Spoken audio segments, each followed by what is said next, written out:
Let's move just a little bit further on over to here to these guys. This is your main channels in terms of where we're working. So you've got 3 in, 1 out sound card on this. So 3 in, 1 out sound card. Those 3 sound cards channels tend to come through these 3 here, which are all signable to USB. I'll just show you those again to the right hand side, so that you've got 3 there. So if you're using things like, a classic example would be Virtual DJ or even Tractor, you can also transfer those through to those 3 channels. You can assign them, and again you can assign them to work independently, whichever suits you. You've also got the option of having inputs on all those.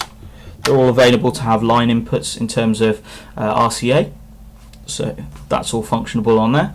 You've also got digital inputs, as Pioneer like to use digital outputs, so you can actually connect a digital output up to those, select those, away you go. Or alternatively, another RCA line input and another RCA line input. So that's your outputs there.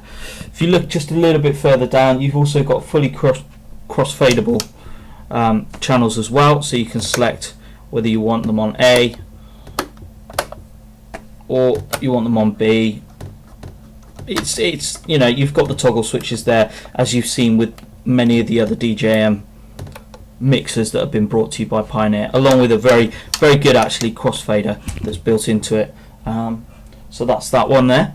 We've also got different sections where on some, because this isn't necessarily a mixer for mixing for DJs, we've got just in the corner here, I don't know if you can see it just there, we've got a switch that's basically available for toggling. I think it's just a bit further down. There we go. Right. So it basically toggles through. Some people have the adjustments on them, so you get a little control that will basically just adjust it, but not here. We've got the switches, so you've got basically normal crossing, chopping. Some guys might call that hip hop fader selections.